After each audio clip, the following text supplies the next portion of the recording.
Assalamualaikum warahmatullahi wabarakatuh.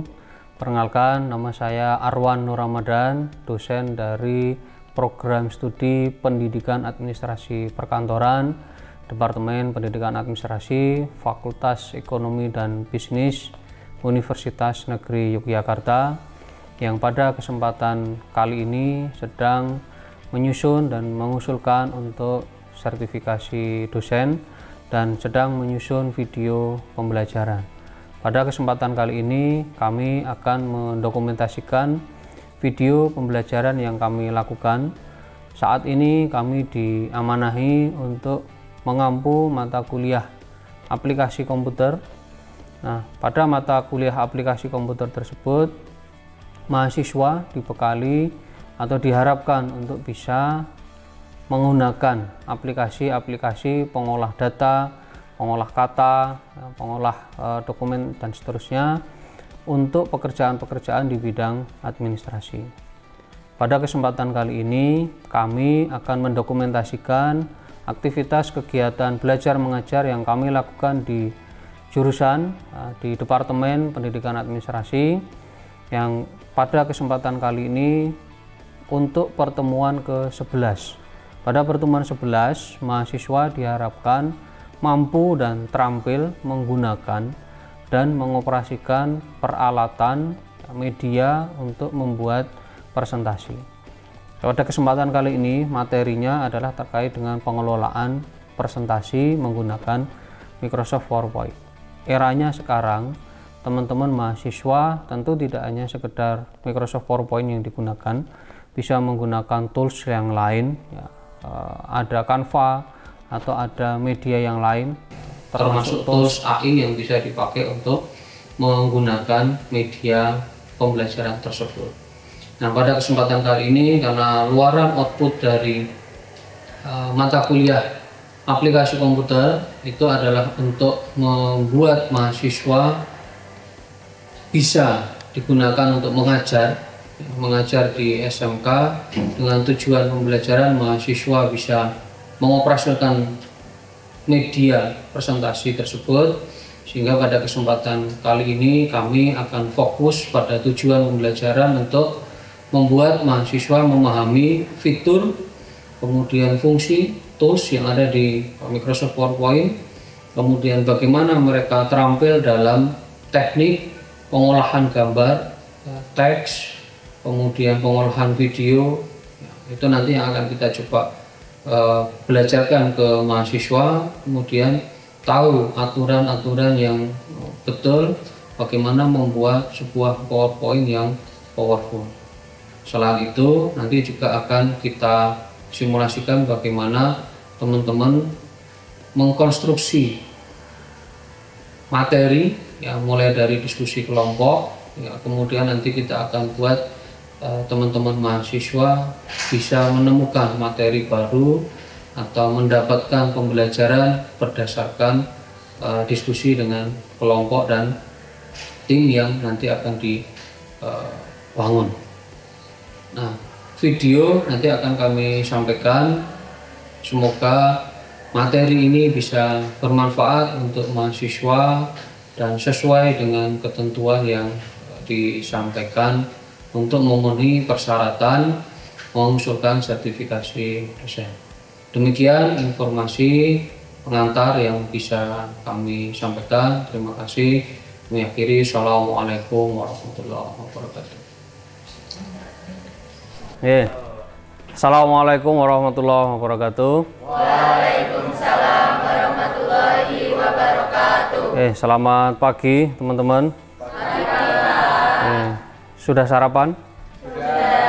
Sudah. Oke, mari kita awali kuliah dan diskusi kita pada kesempatan pagi hari ini dengan berdoa. Berdoa dipersilahkan. Oke, doa cukup. Terima kasih. Di sesi awal silahkan teman-teman bisa presensi dulu dengan token yang ada di depan, ya, sambil proses untuk mengisi token. Pagi hari ini teman-teman dapat informasi apa?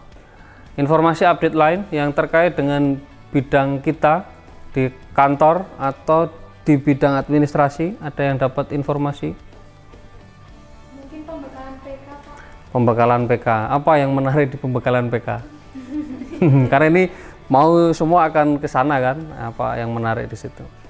Mendapat dukungan. Apa? Dan penempatannya Penempatannya yang ditunggu penempatannya. Oke. Kayaknya itu akan sinkron dengan materi hari ini. Jadi teman-teman akan, karena ini prodi kependidikan ya, dari program studi pendidikan administrasi perkantoran. Nah, yang hari ini kita lakukan pertemuan ke-11, tema topiknya adalah terkait dengan pengelolaan PowerPoint. Nah, jadi bagaimana teman-teman membuat sebuah media presentasi, media pembelajaran yang nanti teman-teman pakai di saat PK, nah, itu bisa optimal. Nah, apa yang dilakukan? Nah, nanti kita pelajari bersama hari ini, esensinya ke sana. Nah, kemudian berikutnya, nah, apa yang akan kita pelajari hari ini? Satu, pengenalan area kerja. Jadi tujuan kita belajar diskusi hari ini adalah kita tahu area kerjanya, kemudian storytelling, bagaimana di presentasi itu kita bisa storytelling.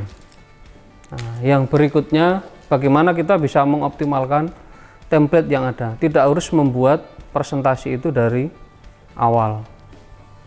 Ngecek hyperlinknya atau membuat hyperlinknya, kemudian bisa membuat action buttonnya, video embedding, dan nanti teknik layoutingnya seperti apa. Itu yang nanti akan kita pelajari hari ini. Kemudian apa tujuannya? Kenapa kita harus mempelajari itu? Nah, ini tujuan kita adalah teman-teman harus bisa, satu, memahami fitur dan fungsi, yaitu tools yang disediakan apa. Nah, itu kita harus tahu supaya target pembelajarannya itu bisa tercapai. Yang berikutnya, terampil mengolah gambar, video, foto, teks. Ya, berikutnya, tahu aturan yang benar.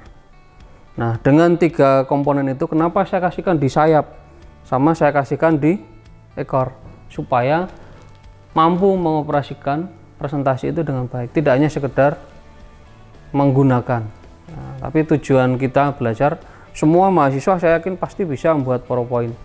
Jadi bagaimana membuat PowerPoint itu bisa powerful, ya, menyampaikan apa yang bisa kita sampaikan dengan media yang ada. Nah, oke, berikutnya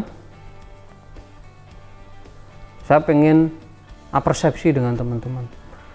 Mungkin ada yang tahu sekilas apa itu media presentasi. Ya, silahkan yang merasa sudah tahu, tanpa kita coba sekarang, meskipun di depan teman-teman ada HP yang bisa diinstal ChatGPT gitu ya. Nah, kita coba tanpa itu dulu. Nanti kita akan manfaatkan ChatGPT untuk pembelajaran, tapi sekarang kita coba tanpa itu dulu. Saya pengen tahu teman-teman apa pendapatnya tentang media. Ya, salah satu boleh. Alat,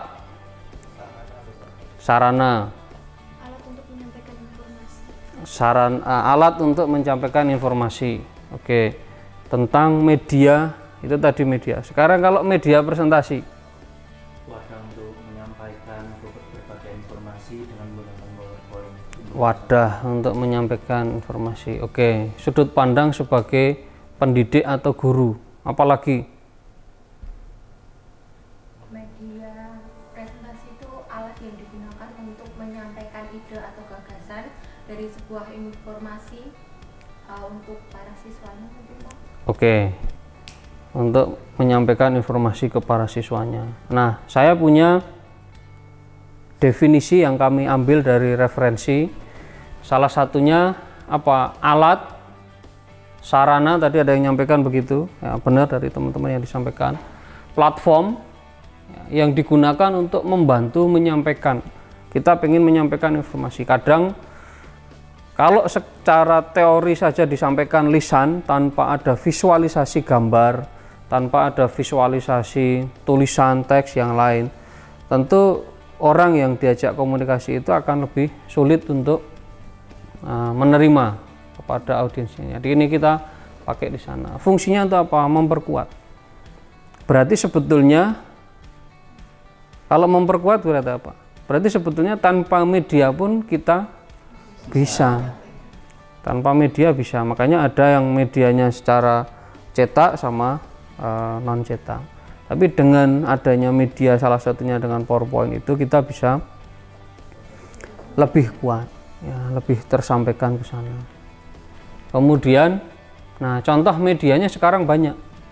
Bisa pakai slide PowerPoint, gitu ya. Bisa pakai video, bisa pakai poster, infografis dan seterusnya.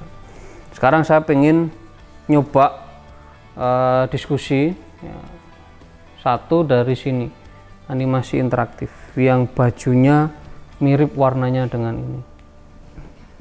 Dari sini. Nah, berarti ini Mbak siapa? Mbak Alma.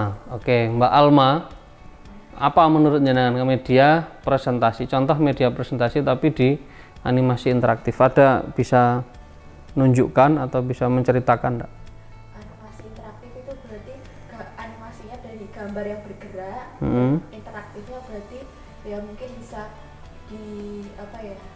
Dipencet-pencet bisa. Oh, bisa dipencet-pencet. Oke. Ada bisa dipencet-pencet. Terus yang geser ke sana yang warnanya hijau. Alat peraga fisik. Mungkin kalau alat peraga fisik menurut saya seperti kalau di laboratorium itu ada manekin. Ya, oke. Manekin, alat peraga. Tapi harus pakai baju ya. Oke. Terus infografis. Nah, warnanya agak biru, ada nggak yang pakai baju biru? Sana Mas siapa namanya? Mas Maulana. Oke, Mas Maulana. Infografis itu apa? Gambarin secara garis besar gitu Pak. Oke. Untuk menunjukkan suatu tema, untuk siswa memahami terkait info yang berada di dalamnya. Oke. Infografis. Poster digital. Kesini, geser ke sini. Yang bajunya mirip-mirip. Ada nggak? Nggak ada, muter lagi. Nggak ada. Ada. Mas apa namanya? Oh, Mas Akbar. Oke, enggak Mas Akbar. Ini kalau poster yang itu kayak pamflet gitu Pak, untuk di dalamnya mungkin ada informasi materi-materi terkait pelajaran yang akan disampaikan Pak. Oke, pamflet, contoh poster. Nah, itu juga sering dikomunikasikan, dipakai untuk kompetisi juga. Audio, video, sampingnya boleh. Mungkin bisa lewat video dari YouTube pembelajaran begitu Pak. Oke, video dari YouTube pembelajaran. Oke, itu tadi dari teman-teman kita coba nyanyi definisinya. Slide presentasi. Kalau slide presentasi saya yakin semua sudah bisa. Ya, bentuk rangkaian slide. Isinya adalah teks, gambar, audio, video dan seterusnya. Nah, kapan digunakan? Nah, tentu kalau itu lihat audiensnya juga.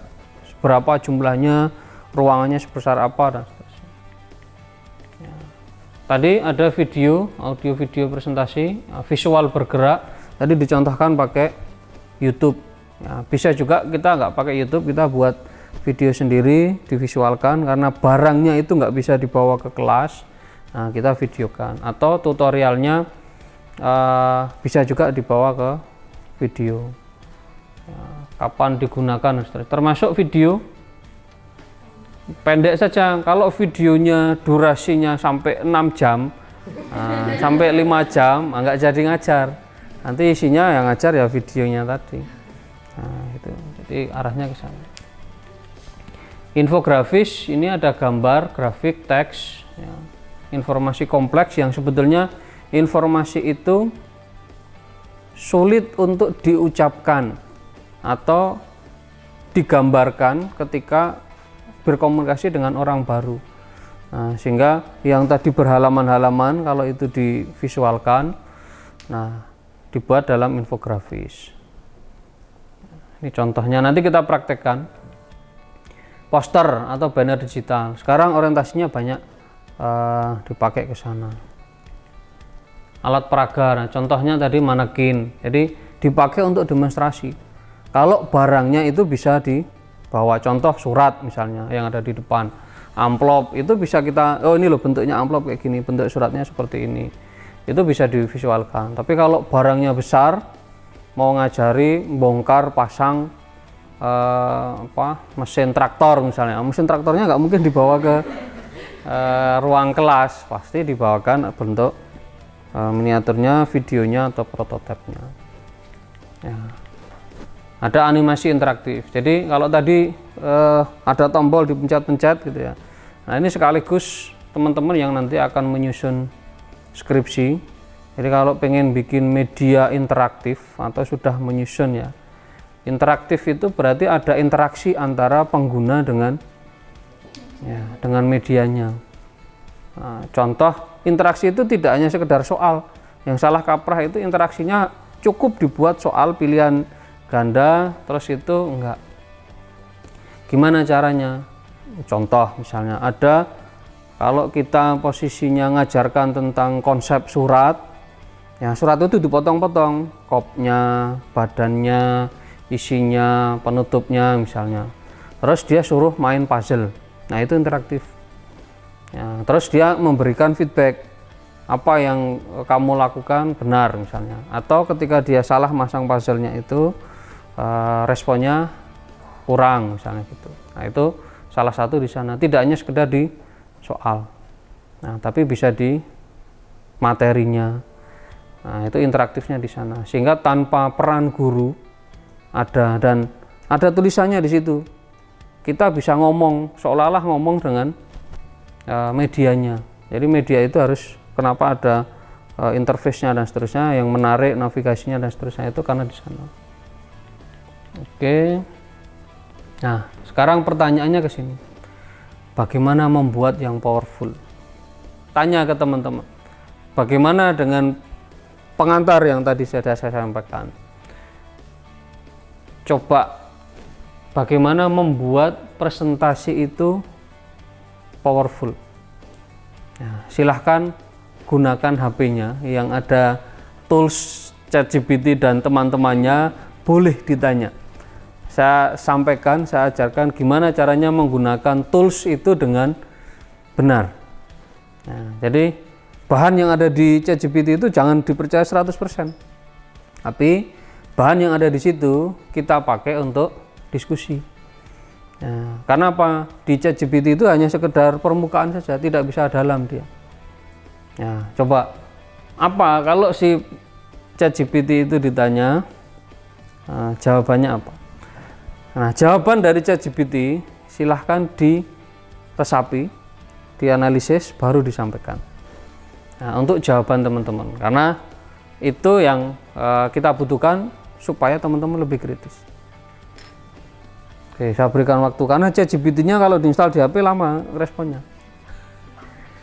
Oke ya, saya butuh responnya dengan ini. Gimana caranya bikin yang powerful? Gini Bapak, terkait analisis dari saya menggunakan ChatGPT tadi ya Bapak. Gini, untuk presentasi PowerPoint yang powerful itu harus fokus pada perencanaan yang matang Bapak. Terus desain visual yang menarik dan penyampaian yang efektif. Selain itu kan beberapa faktor yang harus diperlihatkan juga ya Bapak, kayak pahami audiens, terus tentukan tujuan presentasinya, materi yang ingin disampaikan, ataupun kerangka presentasi mau dibuat sedemikian rupa ingin disampaikan ke mahasiswa itu seperti apa. Oke, ya itu satu keluaran dari ChatGPT. Kemudian tahu nggak kira-kira kalau pengen bikin slide yang powerful, harusnya ada apa saja di sana? Ada gambar, oke, audio, teks, tulisan yang jelas. Oke, ini Satu, seperti yang disampaikan tadi, pahami tujuannya. Jadi tujuannya akan kemana? Ya, siapa yang jadi audiensnya? Kemudian struktur yang jelas. Jadi runtut. Karena PowerPoint itu next slide saja. Nah, slide berikutnya. Jadi dia nggak bisa lompat-lompat slide-nya. Nah, kecuali dioperatori gitu ya. Jadi harus runtut terstruktur dari sana. Kemudian gunakan prinsip ini, KISS. Nah, bukan di KISS kanan kirinya ya. Nah, pakai prinsip bagaimana kita bisa sesimpel mungkin, sependek mungkin. Jadi isinya PowerPoint itu poin yang punya power itu saja. Ya.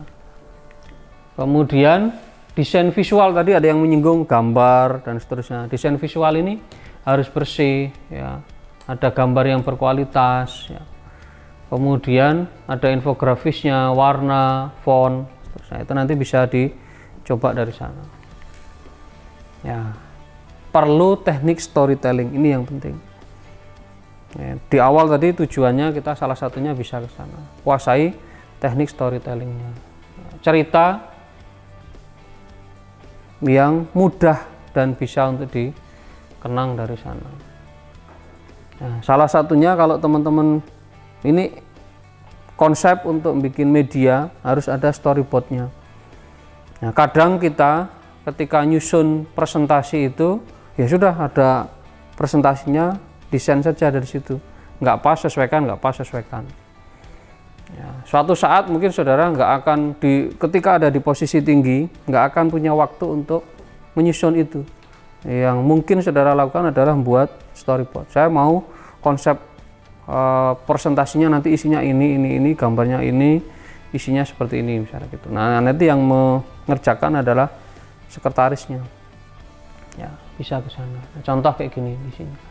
Jadi kita bisa ngisi warnanya, kemudian ukurannya, teksnya apa, gambarnya apa, dan seterusnya bisa disesuaikan dari sana. Ini alat bantu. Ya, kadang kelemahan di kita orang Indonesia itu ketika beli HP baru, itu yang dibuka pertama kali setelah unboxing adalah HP-nya. Ya kan, dibuka HP-nya, gitu kan? Terus dicoba pencet-pencet gitu menunya apa gitu kan. Tidak membaca manual booknya. Manual booknya mungkin sampai sekarang masih bagus, masih diplastikin. Itu ciri orang Indonesia begitu. Tapi kalau ciri-ciri orang di negara maju, mereka ketika dapat itu yang paling pertama dibuka adalah manual booknya dulu, baru menghidupkan perangkatnya. Nah, perbedaannya dari sana. Ini salah satu, dan ini secara teori disiapkan tapi jarang dilakukan. Nah, saya sampaikan ilmunya yang betul supaya teman-teman juga tahu. Formatnya tidak harus seperti itu, boleh yang lain. Ya, ini pembuatan media presentasinya. Kemudian teman-teman juga harus tahu tipe pembelajar. Orang yang suka visual, suka auditori, suka kinestetik, nah itu karakteristik cara mengajar, karakteristik medianya juga akan berbeda. Sekarang teman-teman kita coba, kalau tadi sudah dapat contoh teori-teori yang saya sampaikan. Nah, karena ini mata kuliahnya teori dan praktek, saya minta teman-teman silahkan berkelompok. Ya, nanti dibagi menjadi 5 kelompok. Yang membawa laptop bisa pakai lokasi yang space-nya kosong, tidak ada komputer. Yang tidak membawa laptop bisa pakai space yang ada komputernya. Kemudian tugasnya adalah teman-teman mencoba mengidentifikasi tugas-tugas mungkin yang sudah pernah dilakukan semester-semester sebelumnya, atau mungkin media presentasi yang pernah saudara buat, gitu ya. Coba diidentifikasi mana yang perlu diperbaiki sesuai aturan main tadi, sesuai bagaimana keterbacaannya, bagaimana aturan untuk membuat tabel, untuk membuat infografis, ukuran fontnya, jenisnya, dan seterusnya. Silahkan didiskusikan berkelompok. Nanti kalau ada hal yang kurang jelas bisa ditanyakan. Saya berikan waktu untuk diskusi. Kemudian setelah itu teman-teman bisa menyajikan hasilnya, dipresentasikan, nanti kita diskusikan bersama. Nah, di sini kami memberikan pengertian, ini tujuannya untuk siswa SMK, jadi kita berikan pengertian dari customer service, kayak kita beri teks seperti itu untuk pengertian singkatnya. Kemudian ini menyampaikan materi terkait customer service ya Mbak, akan lebih baiknya itu kalau siswa SMK kalau monoton seperti ini kan kayak bosan memperhatikan, terus nggak sesuai sama tema yang disampaikan oleh Mbaknya yang berkaitan dengan pelayanan pelanggan. Ini agak berdempetan. Terus menurut saya kalau dari saya di antara judul sama isi materi baiknya menggunakan font yang berbeda agar kita bisa membedakan. Terus juga dilihat yang di kolom audiensnya untuk siswa kan pastinya untuk membangun interaktif dari para siswa, mungkin bisa ditambahkan seperti animasi yang interaktif juga biar lebih menarik perhatian para siswa. Oke. Berikan waktu tadi teman-teman untuk mengerjakan. Kita coba lihat hasilnya seperti apa. Apakah ada perubahan ya, dari masukan-masukan tadi. Kita coba lihat, silahkan boleh dipresentasikan. Timnya sama, orangnya boleh beda, yang presentasi boleh sama. Silakan. Ya, terima kasih Bapak, terima kasih juga teman-teman yang sudah memberi kritikan dan masukan sebelumnya. Sekarang dengan presentasi kita yang sudah direvisi dan terbaru gitu ya, kita ada gambar seperti yang dibilang diberikan masukan oleh Mas Aji tadi, bilangnya perlu gambar yang menunjukkan customer service atau layanan pelanggan. Nah itu sudah ada gambarnya yang menunjukkan customer service service call ya gitu, dan chat itu. Lalu selanjutnya ada gambar lagi, ada gambar-gambar lagi, lalu kita dipersingkat gitu ya kalimat-kalimat yang kita gunakan untuk menjelaskan materi kita gitu. Lalu masih ada gambarnya juga. Lalu kita juga memberikan tujuan gitu ke dalam presentasinya, kenapa sih pelayanan pelanggan itu penting gitu, agar siswa itu juga semakin paham gitu ya dengan materi yang diberikan gitu.